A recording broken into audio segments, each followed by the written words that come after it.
5 or 10 years, it's very possible that YouTube may no longer exist. With a few bad decisions, YouTube could soon become the new MySpace. And right now, it looks like TikTok would take its place, with TikTok developing a system for 10-minute plus videos in its attempt to destroy YouTube. But even today, with its short addictive videos, TikTok's growth is soon going to overtake YouTube's. YouTube was made 17 years ago and amassed over 2.1 billion active monthly users in this time. However, in just 2 years, TikTok has amassed over 1 billion active monthly users and it shows no signs of stopping, which is why some of the biggest YouTubers and creators are moving their content onto TikTok and hedging their bets against YouTube. And now investors are also following suit, with recent studies showing that Gen Z now engages with TikTok far more than YouTube. And while some like Mr. Beast are certain of YouTube's continued growth due to YouTube being pre-installed on every Android phone and YouTube's solid revenue model, this could all change very soon. In as soon as 5 years, YouTube could soon lose its monopoly on video content. So what caused YouTube's decline? And how did TikTok manage to take over the titan that is YouTube? Well, this was largely a result of a few key business decisions that slowly poisoned YouTube's creativity. And weirdly enough, this all started back with PayPal.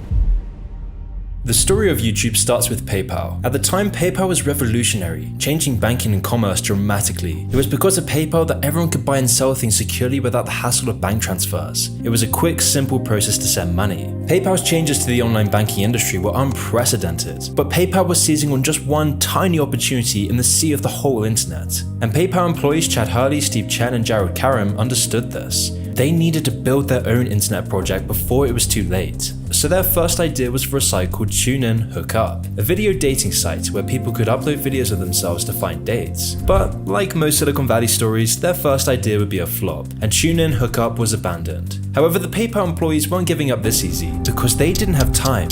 This was their one shot to take over the internet. They just needed to get the right idea. Where was their untapped demand? What did people want? What value could they provide? It was while they were discussing these thoughts that Jared would talk about Janet Jackson's Nipplegate, or in other words, the time when Janet Jackson unleashed her breast to the public for a microsecond. Jared would mention how hard it was to find any footage of the incident. It was almost impossible to go back and watch this historic moment. And it was on this day that they had struck gold. This was the answer they'd been looking for, a market need with untapped potential and no competition. So the PayPal employees used the infrastructure from the last business, TuneIn Hookup, to rebrand their project, eventually creating a site called YouTube on the 14th of February 2005. Once they had the idea in place, the guys would work day and night in the first YouTube office. And no, this wasn't a high-up yuppie PayPal office like you'd expect. Instead, this was a rat-infested room with pipe-exposed ceilings above a pizza shop. And at night, they would sleep at friends' apartments, sacrificing their relationships, personal lives, time and money with the hopes of changing the world. And luckily for them, their sacrifices would soon pay off. YouTube's simple user interface and effective web design made the site a hit. The market loved it, and YouTube quickly took over the internet. With its ease of use miles ahead of any other video sharing platform, YouTube started to grow exponentially. But there were still a lot of problems to solve. The most pressing of these was the lack of funds. The founders even went into personal debt to pay for the increasing bandwidth YouTube servers used. But in the bigger picture, this didn't matter. YouTube's user base only continued to rocket, with weekly views doubling every week. However, the strategy for YouTube's success was stressful to say the least, because in this time, YouTube's entire success rested on the personal funds of its founders until it attracted enough investors. The plan being that once investors became interested in YouTube, the site's success would then be certain. Although if investors didn't join in time, the whole site would crumble. It was an incredibly intense time to say the least, because YouTube's growth was so big that it was inevitable that investors would jump on board. Or would they? Because even with this impressive growth, YouTube still wasn't impressing investors. Why? Well, investors would often dismiss YouTube as cute and not a proper business. So this called for desperate measures, with the YouTube founders courting their former PayPal associates who ran venture capital firms. And with enough pressure, the founders finally received a vital $3.5 million.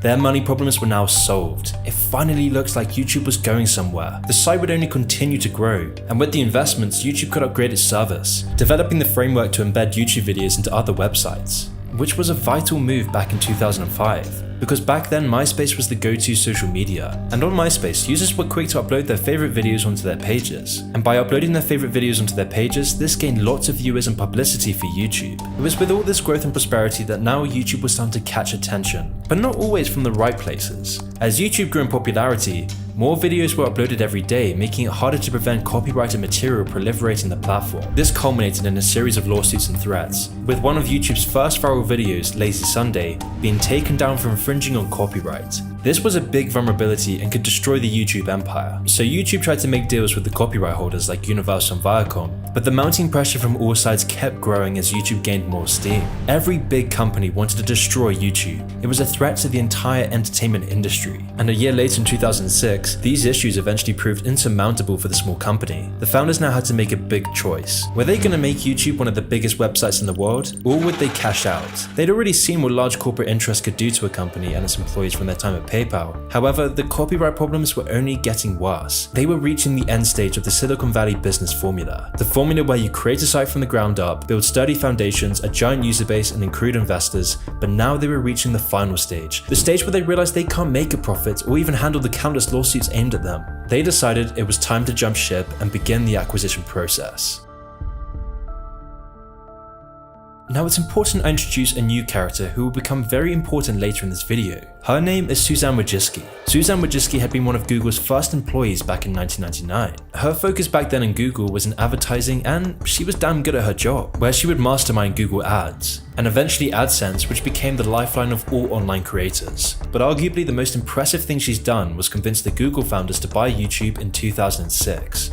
Web giant Google will pay $1.6 billion to gobble up YouTube. Because by convincing the Google founders to do this, Google would end up making one of the best and most profitable business decisions since its founding. And the person behind it all was Suzanne Wojcicki. And so after Google acquired YouTube for a little over $1 billion, the YouTube founders were now multi-millionaires. But this was only the beginning for YouTube.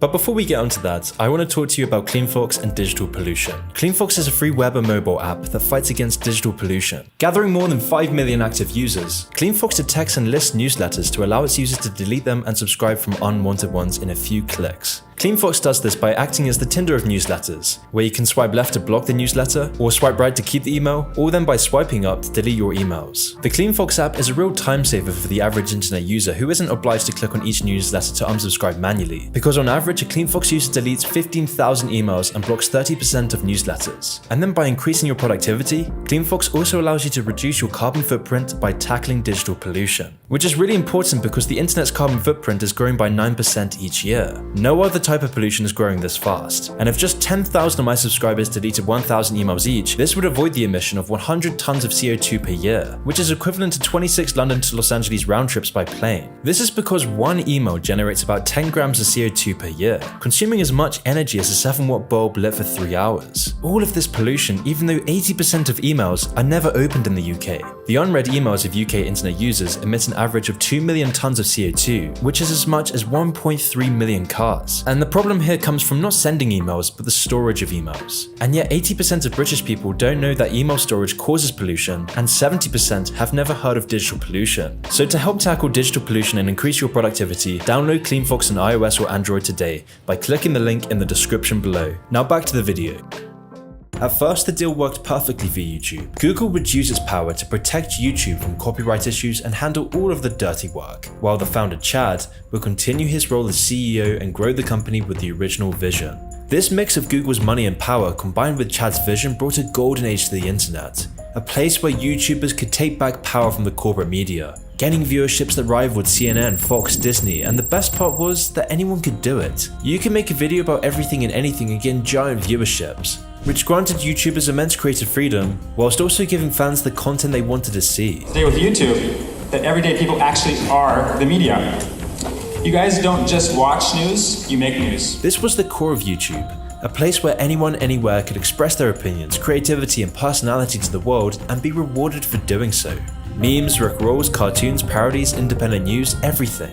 In fact, without any of this, YouTube would have failed. Because what made YouTube stand out from every other site was the virality and creativity. Viral videos were the main factor for YouTube's original growth, with videos like the evolution of dance, Charlie Bit My Finger, David After the Dentist, and more. And with these viral videos getting enormous view counts and worldwide fame, other creators would take notice and flock to the platform and compete for views. Which is why YouTube's slogan was always broadcast yourself. And so with everyone jumping on YouTube for a piece of the pie, YouTube then realized that without them, the site would be nothing. These independent creators were the lifeblood of YouTube. So in December 2007, YouTube launched the Partner Program, which allowed channels that meet certain metrics to run ads on their videos and earn money doing so, thus creating the modern YouTube we see today. Because by incentivizing creators with money, this in turn led to more competition. And it was YouTubers' constant competition for views, doing everything they can for likes, subscribers, and engagement, that gave YouTube far more value than TV could possibly imagine. In fact, this made YouTube so popular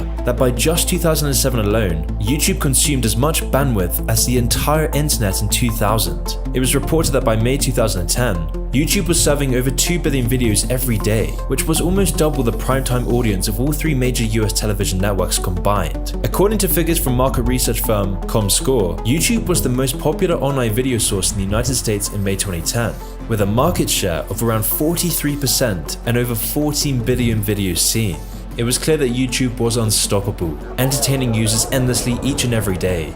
YouTube's growth generated a whole new wave of creativity and birthed a revolutionary period in internet history. This was the internet golden age, incentivizing the best, most creative entertainers to create engaging videos you couldn't find anywhere else. YouTube was undoubtedly the greatest website ever created. It was sending shockwaves around the world. Everything was perfect. Or so it seemed, because YouTube still wasn't actually profitable. Although by now it had attained a massive user base, companies still didn't see the value in running their ads on YouTube. And if YouTube couldn't find money fast, creators wouldn't be able to get paid, and so they would eventually leave the platform. If this issue continued, it would be the end of YouTube. So Google needed someone who could turn YouTube into what the advertisers wanted, whatever the cost for the average user or content creator. And of course, with Suzanne Wojcicki's past performance, she was the perfect person for the job.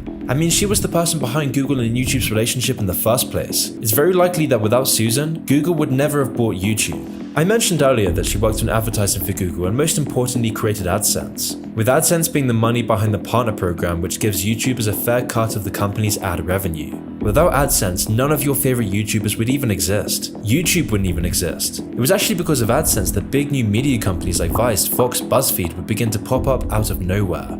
And more importantly, it motivated talented people around the world to pursue their creativity and passion for the potential of making bank, which had been evidenced by the huge flow of creators joining YouTube in the hopes of monetizing their dreams. By 2013, YouTube had over 1 million members in the YouTube Partner Program, 30 times that of the previous year. But YouTube couldn't keep this up. With the amount of creators joining the platform, YouTube had to find money fast. You see, one of the main reasons advertisers didn't want to advertise on YouTube was because of YouTube's bad advertising system. The system is called TrueView, and TrueView is what you see when you watch a YouTube video and there's an advertisement with a little skip button. TrueView tests and reports on all the analytics of the advertisement. It's how Google places advertisements on its services. But TrueView at the time was a very perplexing and untested system. It wasn't very precise and it wasn't good enough for advertisers, so Google had to make a major decision. And this decision, whether to pay for advertisers or creators, would have a significant impact on YouTube's future. Google obviously understood the importance of advertisers, so Susan was the perfect CEO, because under Susan, TrueView got refined and YouTube rapidly expanded its ad revenue,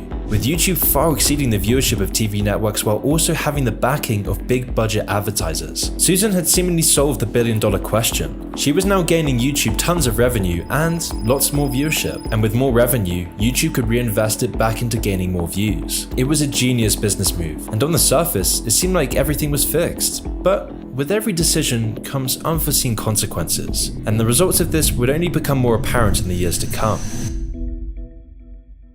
So at this point, YouTube had worked out the perfect formula, gaining historic viewership while also being backed by the advertising industry. This gave YouTube big money to reinvest into making a better site, while also giving creators more incentive to upload higher quality videos. But like I mentioned before, everything and anything could be uploaded to YouTube. Spiteful bullying, commentary videos, eating hair cake, extremism, flat earth videos, anything. Because this was the core of YouTube, a place for anyone to broadcast themselves, which was great for everyone around the globe, apart from advertisers. Advertisers were having doubts about where their ads were being placed, and so advertisers began to pull out fast. Pepsi, BMW, Apple, and so in a desperate attempt to keep these advertisers on YouTube, YouTube would implement severe censorship rules, which led to stricter demonetization for creators. YouTube did this to ensure all its bases were covered, and that advertisers would be happy. In fact, it got so extreme that YouTube's policy team, the people who determine what's acceptable and what's not, became completely unreachable for any creator or even YouTube staff to ensure the backlash would be minimal. This made made censorship mysterious. You had no idea if your YouTube video would be removed or not. It was up to this mysterious policy team, and so this forced creators to become squeaky clean, all in the hopes that YouTube's policy team wouldn't demonetize and censor everything they made, which as you can imagine would take away all the fun channels. And then on February 2017, the Times of London reported that YouTube was supplying ads for videos from terrorist organizations and others that spouted hateful content. And while these claims may have been dubious, considering that the establishment media was completely threatened by YouTube would still cave to the mob, because in the next month, major advertisers like AT&T,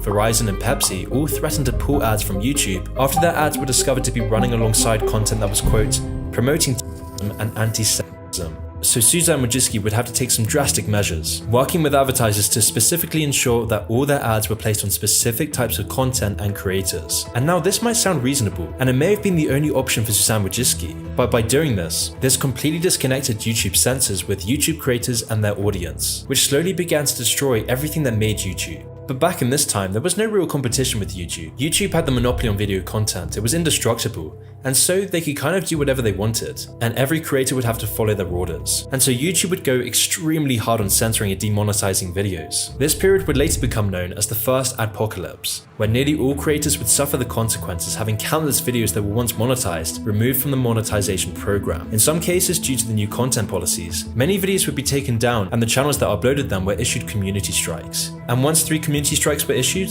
that would be the end of hundreds of thousands of YouTube careers, all in the name of advertising. But what made this even worse is the major double standards YouTube would apply, because if you were in the YouTube elite, you could completely disregard these rules and be promoted for doing so. Like that one famous Japanese incident with Logan Paul, the incident which I can't talk about on YouTube. Logan would then upload this video to YouTube, where he would laugh about it throughout the entire video, receiving 6 million views before he decided to take it down. But the important part here is that Logan Paul took it down, not YouTube. Even though this video completely broke YouTube's policy guidelines, YouTube would actually put it on their hand-picked trending page, with the video being monetized and promoted, with YouTube refusing to even age restrict the video. And there's so many examples of this that I could just go on forever, but you see it most clearly with music videos. Videos of rappers children, or Lil Nas twerking on Satan. All of these videos are monetized and actively promoted across YouTube. Not to mention all the other provocative content from Cardi B and Nicki Minaj, just to name a few. While at the same time, videos by Jordan Peterson defending himself against ridiculous, far-reaching claims of racism and white supremacy were consistently removed across YouTube. In fact, almost all political content was censored on the site,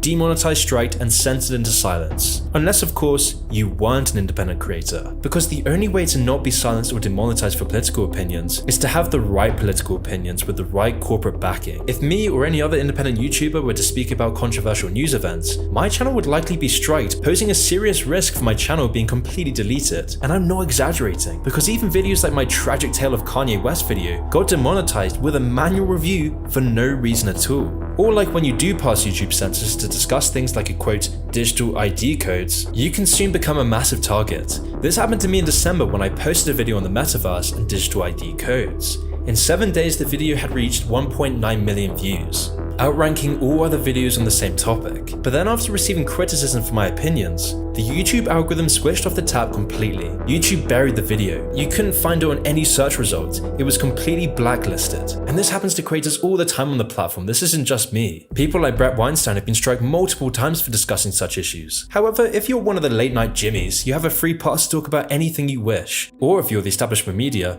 you'll always be given preferential treatment, always being artificially pushed by YouTube. And this isn't just happening to political videos, it's happening to all creators across the platform. A few years ago, PewDiePie was shadow banned from YouTube for no apparent reason. Filthy Frank's most viral videos all got removed from not abiding YouTube's content guidelines, even though at the time they followed all YouTube's guidelines. Leafy is Here's YouTube channel got terminated in 2020. Even Sky News Australia, a mainstream conservative news network, was banned for over a week following the airing of a presentation of, quote, unconfirmed theories on the new virus. In fact, just a year ago, if you spoke about a certain lab, you would be entirely scrubbed from the site. Even the President Donald Trump was banned from YouTube. And even independent film creators like Rucka have all their videos demonetized. And this isn't a conspiracy theory. In fact, YouTube's inner workings are quite public to almost all YouTubers, with the content guidelines for YouTube changing at least once every 3 months since 2020, becoming stricter every single time. That's why content that might have been acceptable just a few years ago now all of a sudden gets taken down or demonetized just because a new version of the algorithm changed a fraction.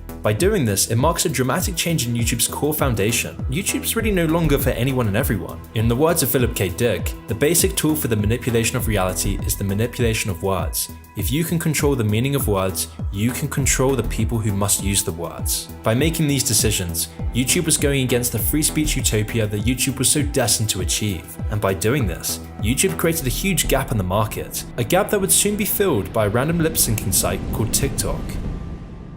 Now, it might seem premature to say that YouTube is going the way of MySpace, but all the factors that led to the downfall of MySpace are exactly the same forces working against YouTube today. Back in 2009, Facebook overtook MySpace in active users and controlled the market, completely destroying MySpace. A commonly given reason for this was that MySpace's huge dip in popularity came from corporate interests, and due to the site's outdated business model. In 2006, Google had pledged $900 million in an advertising deal with the social media giant. But with the mass introduction of adverts on MySpace, combined with an already poorly managed UI, and MySpace quickly became an ugly, old-fashioned site. This made Facebook the more viable option for users. However, the problem was about much more than just UI. The real main problem was that adverts got so bad on the site that it started to get in the way of the function of the site. MySpace was now focusing on the experience for advertisers and not on users. And there are scarily a lot of parallels between MySpace and YouTube. Another key factor for MySpace's downfall was that MySpace couldn't capture a younger audience. At the time of their rivalry, one of Facebook's main strengths was its ability to capture a younger audience than MySpace. And TikTok is exactly the same as this, with its audience skewing much younger than YouTube's aging user base. And the problem with an aging audience is far more catastrophic than it first may seem. One of YouTube's main draws is its kingmaker ability for young content creators. Back in its golden age, the prevailing culture on YouTube was one of creativity, excitement, and virality.